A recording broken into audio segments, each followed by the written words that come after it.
This video is for entertainment purposes only.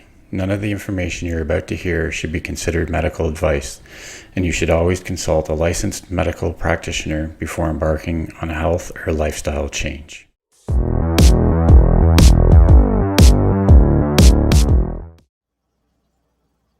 Okay, so we're recording now. So we're with Jess from Keto Homestead with Jess.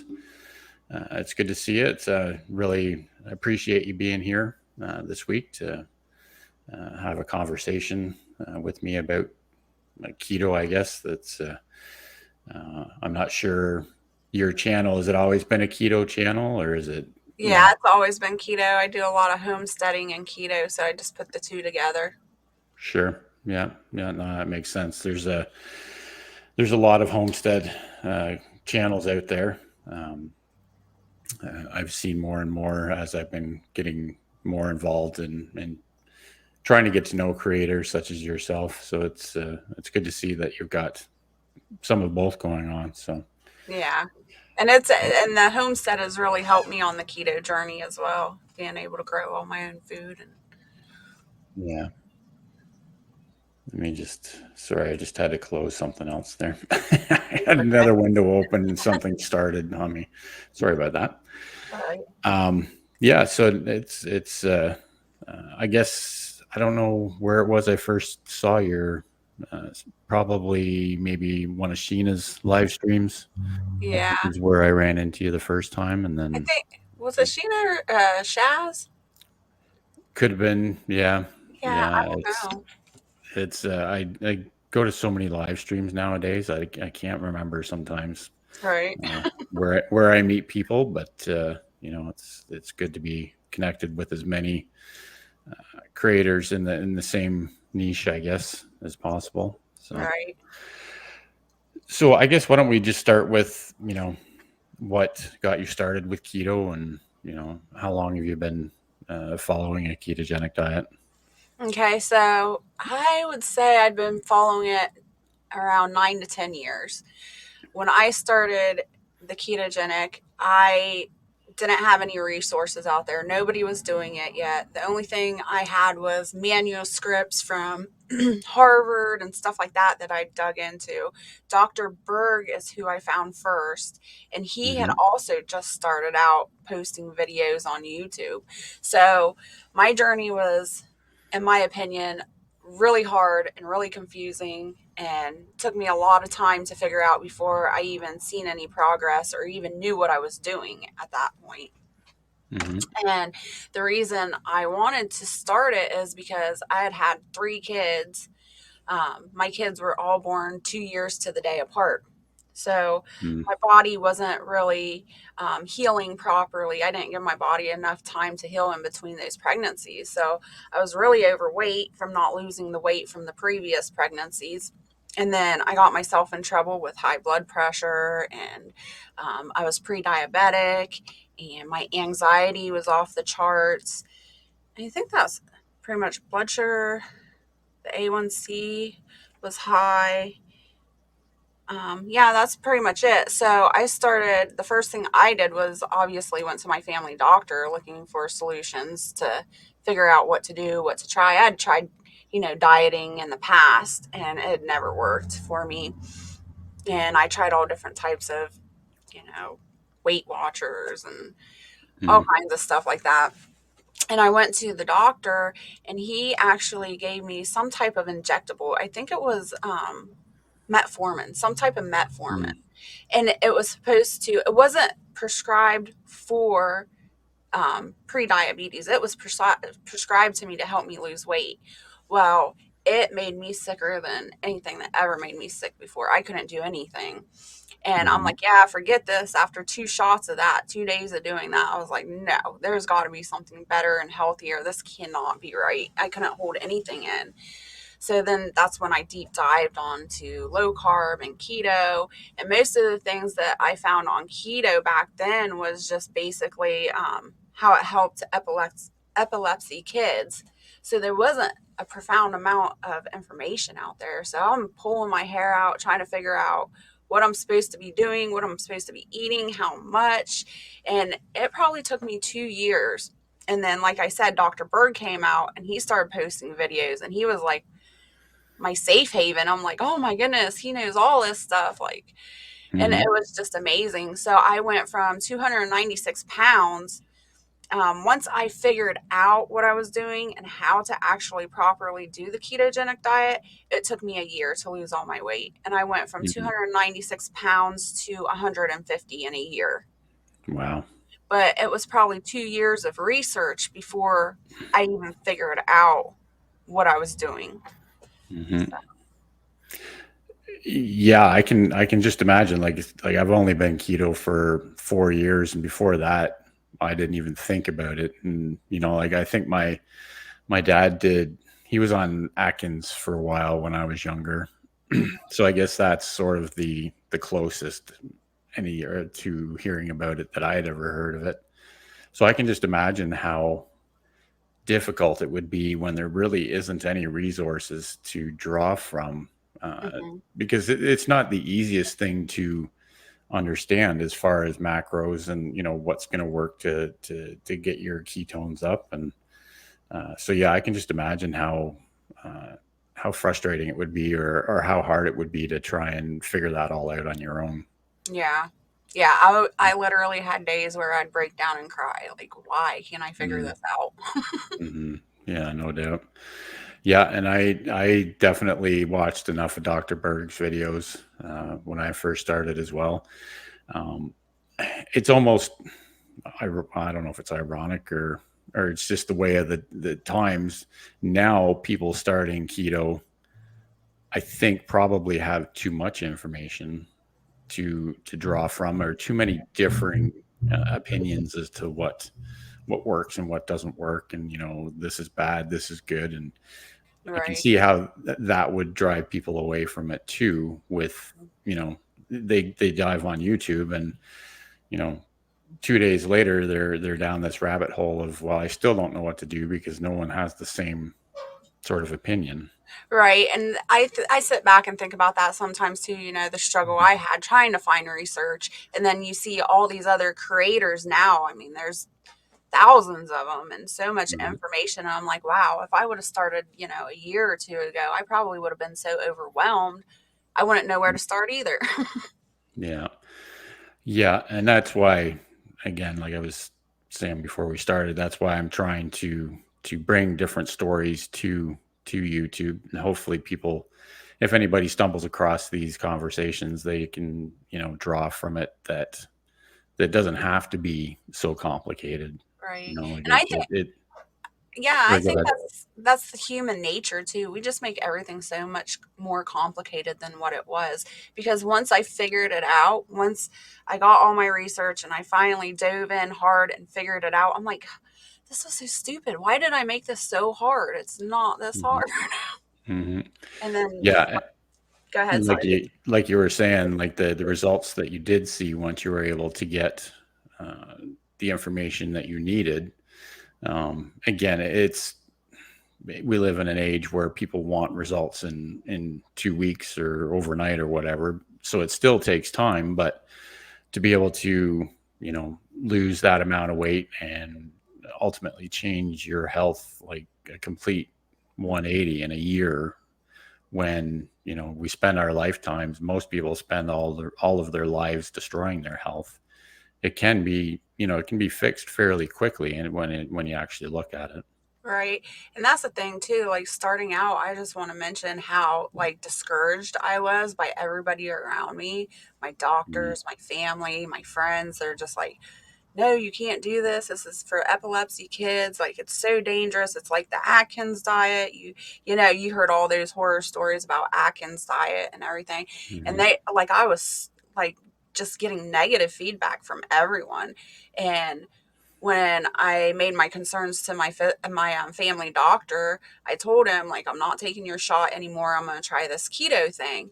And he was like, no. He was like, if you do that, then I'm not going to see you as a patient anymore. And I'm like, why? Like, what's so bad about it? And he was like, that's just my opinion and that's how I feel. And if you do it, then I'm not going to see you. And I'm like, but you're not giving me an explanation. I'd like to know, like, why is it harmful? Like, why are you so against it? And he wouldn't Mhm. give me an answer. And I just walked out of there like defeated, like, who am I supposed to turn to then if I can't turn to my doctor? And I'm like, well, I got to the point where I'm like, screw it, man. Like, I'm going to just do it myself and then I'll prove everybody wrong. And that's what I Mhm. did. And I lost all the weight. And then I made an appointment a couple years later. I walked back in the office and he did that double head take. He's like, whoa. He's like, what did you do? And I was like, I told you I was doing the keto. And he has never said anything since that day about it. Mhm. So, Yeah, unfortunately, it's a pretty common theme with doctors. mhm, I think a lot of them are starting to come around.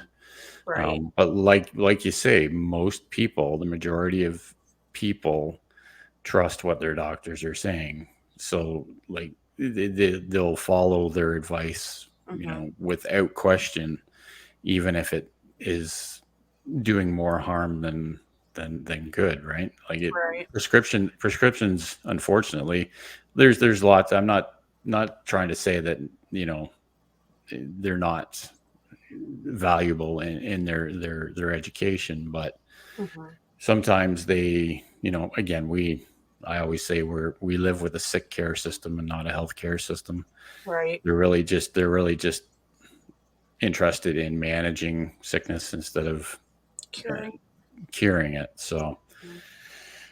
I can definitely feel your pain with that one. Like it's just really unfortunate that you would have an interaction like that. But like you say, you go back a year later or year and a half later or whatever, and you know that's the way actually to show them is just show them the results and show them it didn't kill you and it just Right. made you healthy. So. And that's the thing too, like, a lot of people don't discuss is that, doctors aren't trained in nutrition. Doctors don't have that training at all whatsoever. And when people look at keto or doctors try to look at keto, they've all been taught that our bodies run off carbs, which is not true at all. I don't know how Mhm. much research you've done into this, but our bodies are not ran from man made carbs. Let's make that Mhm. clear, man made Mhm. carbs. Our vegetables and things like that, they do have natural carbs in it, and those are fine to consume. It's the man made processed foods that our bodies don't run off of. And when I was doing a lot of the deep digging research and stuff like that, I found out, like, I think it was like 90%. I might be wrong on the percentage. It was like 90 or 95% of our brain is actually fueled by fat. Mhm. So, like, trying to explain this to people, they don't understand it. They don't get it because we've been so ingrained that our bodies run on these carbs, and it's just not true. Mhm. Yeah, it's the whole shift away from healthy fats to the Hmm. the processed carbs and sugars is, that's a whole conversation in itself. And it was, those some of those studies back in the 70s that sort of changed the way we looked at food, kind of, Hmm. I don't know how many millions of people it's wound up killing, but you're right. The brain, obviously our bodies and, our brain and everything, they do need glucose. Like Hmm. that's a fact, but our bodies are also smart enough to produce its own glucose. You don't need to be feeding it sugar, and especially you don't need to be feeding it 5 times a day or whatever it is. So, Right. I yeah. think I think that was a big thing too, a big phase I went through my transformation, my journey, is that I was so angry. I was so angry at our system teaching us the wrong thing about food and nutrition. Like, the more fat I added into my diet, natural fats like avocados and, olive oil and animal Mhm, fat and things like that, the more I added those things into my diet, the more weight I lost and the more mhm, angry I got. I'm like, they're all telling us to eat, fat free and all this, and they're adding all this stuff to it. And that's what's keeping us fat. And it was just like, I had to completely rewire my brain, rewire my thinking, because everything that I ever remember being taught was a complete lie. And I was just so angry. I'm like, if I would have mhm. known this sooner, I would have been healthier sooner. Yeah. Yeah. Yeah, and I completely agree. I was the same way. I felt, I was on board with the low fat and Hmm. everything else, and I never even thought about the seed oils and like the real bad oils that is basically in every single food that you buy these days. Hmm. So I never thought about that either, until I decided to go keto. And that's, you know, again, I started keto to lose weight, but then it very quickly turned into a one of these same things. I was like, well, this doesn't make any sense. What people were saying for 50 years doesn't make any sense whatsoever. When in reality, you just need to start eating real food and consuming actual healthy fats, and that's how you get healthy. Yeah, and I think that Mm. was like a godsend for me. You're introducing all these healthy foods and stuff like that.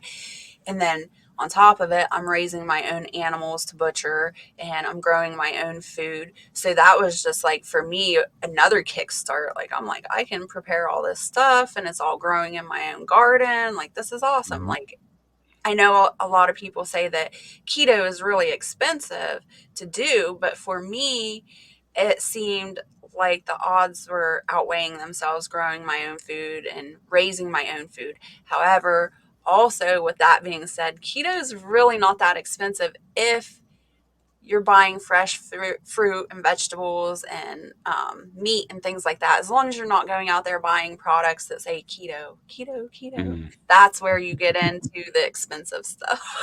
Yeah.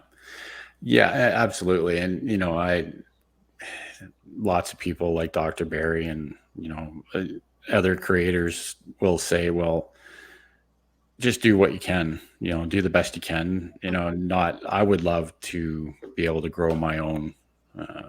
grow my own food and raise my own animals as well. It's not something that I can do, but what I do is try and like buy any of my meats from local farms and eggs from local farms, and try to get the closest to the origin as possible. Uh, Right. and again, not everyone can do that either, but Hmm. just buying the best quality whole foods that you can is still 1,000 times better than craft dinner and whatever else you can get cheap, right? Right. I 100% agree with that. Yeah. So, yeah, and the whole keto is expensive thing too is, you know, I'm not gonna say that it's cheap to buy real food. Unfortunately, it's not cheap because for some reason, real food is more expensive than garbage, but it's also cheaper to buy real food than to be spending $1,000 a month on medication too. Yep. So that's the way I look at it. Hmm. So what do you do?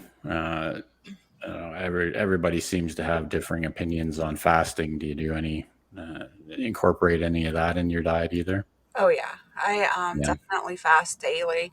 Normally, I just eat lunch and dinner. Mm-hmm. Today was a little different. Today we had a little bit of snow and it was rainy and just dreadful here. I'm here in Mm-hmm. Ohio, and I just was lazy. I didn't want to get out of bed, so I ended up fasting for like 17 hours today. And I'm like, oh well, I guess Mm-hmm. I'll just eat dinner.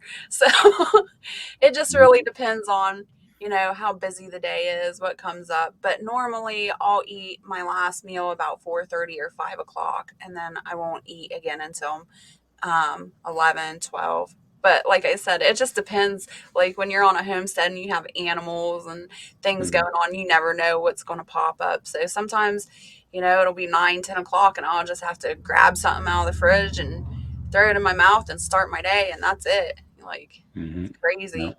But, Yeah, and I think the nice thing about being fat adapted and eating whole foods and real foods is that those days that come up when you don't have time to eat, hmm. I can go through a full day and be like, oh crap, I didn't eat anything today, but it didn't bother me. It Right. wasn't like I was hungry all day. So Yeah. that's, definitely a benefit. I remember, when I was overweight.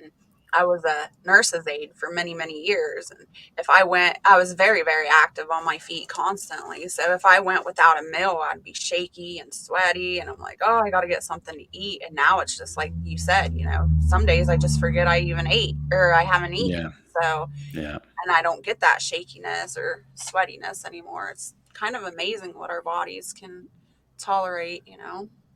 Sure. Well, once you train your body to just use your onboard fuel, Right. like we've all got fuel just as part of our body. So if your body's trained to be able to tap into that whenever it's needed, then you don't get those hunger or the feeling of hunger too bad. Now, obviously, like I don't do any long fasting. Like I've done 48 hours once, I think, but I don't really enjoy that. So Yeah. but you can at least you could survive a Hmm. lot better if you got into that situation. So that's Right. another bonus, I think. I think the longest long term fast I've ever done was 47 hours. And you're right, it was tough and I did not enjoy it. Hmm. Yeah, yeah. I think the thing that I found with it is that after the first 24 hours, I couldn't sleep. I was so wired and so like wound up, and just I couldn't even sleep the next night. I was like, well, it'll probably get better the third night, but I'm like, nah, I'm not going to deal with this another night. So, Yeah. And I found also, like, when I did that 47-hour fast, when I did eat again, my cortisol levels were mm, so high when I started eating again that I was like mhm, shaky. And I'm like, ooh, I don't like this. So I was like, I'm not mhm. trying this again. Yeah, yeah, yeah. Everyone reacts to it differently. Like I know I know lots of people that will do, a 3 or 4 or even up to 7 day fast, like a couple of times a year. Hmm. And they find it's really beneficial. And, I can see it too. Like, but it's one of those things where you either like doing it or you don't. Yeah. I mean, I find it But amazing that people can do that, but I'm not one of those. yeah, yeah, for sure. Now, when I have a question for you, when Hmm. you do fast and stuff like that, because you've lost quite a bit of weight as well. Hmm. So, did you find that fasting like that actually shrunk your skin and tightened your skin? Um, I don't. It's hard to say. I don't know that I've noticed. Hmm. It's not really. Um, Again, I've never really done. Well, I guess I do pretty much fast every day as well. I probably have pretty much the same eating window as you do for the most part. Um, Maybe a little bit. I don't, but that's a good question. I haven't really noticed one I way or was the just other. curious because that's like one of the first questions everybody asks me. Well, if we lose all this weight in like a year period, are we going to have all this sagging skin? Well, Mhm. and I always say, in my experience, I don't know for everybody else, but in my experience, when I was, the first 2 years into it, I was hardcore interfasting, making sure that I was following all the steps and processes. And I felt that my skin actually did retract. It did get tighter as my body was losing the weight. But Mhm. that's just my experience. But I like to ask people that too to see what happened with them. Sure. Yeah. Yeah. And I can see that being a definite concern for people. Like if someone has a lot of weight to lose and they do lose it, you know, really quickly in a year, there's no way, like, I have heard research and, sort of firsthand from people that do say the same thing. If you're fasting enough, like if you do incorporate fasting, it can help regenerate your skin and a bit quicker than if you're not doing it. Hmm.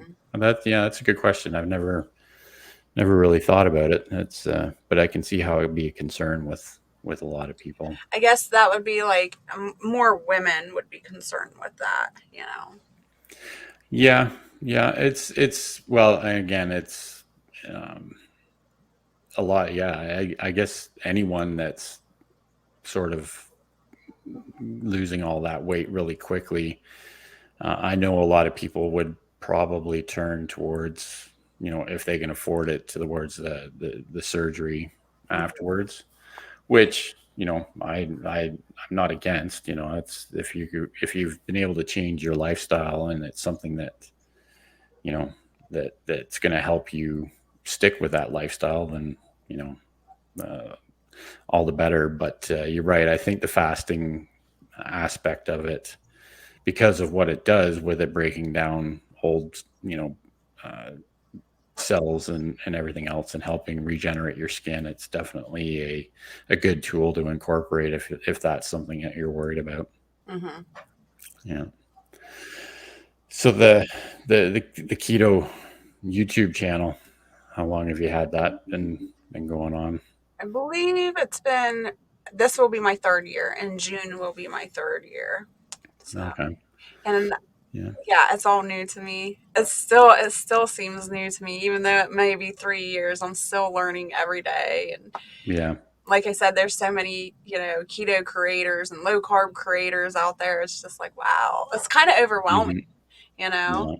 but Yeah. It's a pretty busy space, hmm but I think we've all got something to offer to it, especially if we're all part of the same community, like everyone I'm trying to have on here is seems to be sort of in the same community as everyone else. So, because your channel seems to be doing okay, like you've got a pretty good subscriber count, and it's you seem to have quite a bit of your live streams seem to be pretty busy when you do those. yeah, I have like, I kind of have an advantage though, because I have so many niches put into one channel. Hmm. I've got the keto and then the homestead, and then I do Right. a lot of the cooking, and I do a lot Hmm. of like natural herbs and supplements and things like that. So I'm like, I've got little spider veins all over the place. Yeah. Well, that's what it takes, though. Really, like it's I'm still learning YouTube. Hmm. I'm just over 2 years into it now, Yeah. so it's kind of. But I've only really been serious about it for the last 4 or 5 months, because I figured it's either I get serious about it and try and make something of it, or I don't really worry about it too much, and then whatever happens happens. So I'm just going to put a year into it of trying to be consistent with it and see what happens. So. Yeah, that's my problem, the consistency part, because I have Hmm. so much going on. Obviously, I have a home life and a farm Hmm. and everything, and the Yeah. consistency just kills me. I'm like, I just can't do it. I try. I can put it on a calendar. I'm going to do this, this, and this with YouTube, and it's like by Yeah. by the second day in the week, I'm like, yeah, okay, that didn't Yeah. work. Yeah. Yeah. I hear you. I've tried to do that before too, and I think I started doing interviews like this when I first started YouTube, 2 years ago, and but back then I didn't really know anybody on YouTube, Hmm.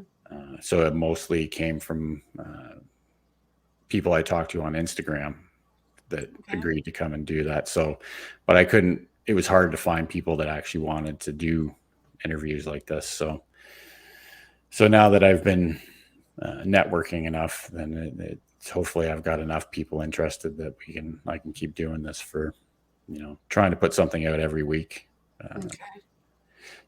but yeah, no, it's definitely fun, and the keto community I think is really, for the most part, pretty good. There are some bad parts to it, but I've found that it's pretty positive. Yeah. Yeah. I think personally, the smaller creators have been amazing.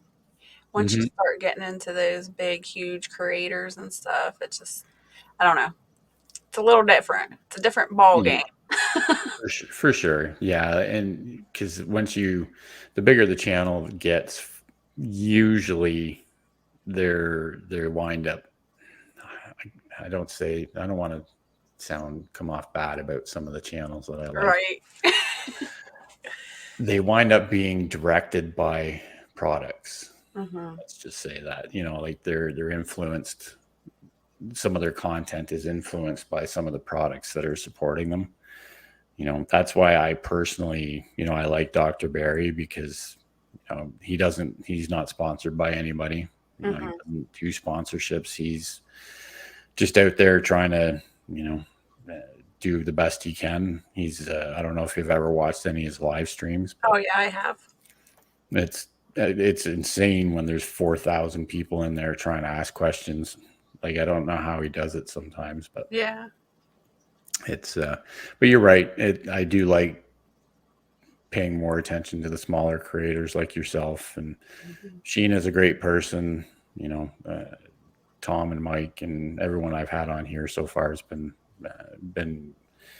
trying to do their best to and I think we all have the same goal, really, is to just try and bring information out to people that need to hear it. Yep. Yeah. Just to help other people. Yep, for sure. Okay, well, I won't keep it too long, but I do like to ask, sort of as a closing question.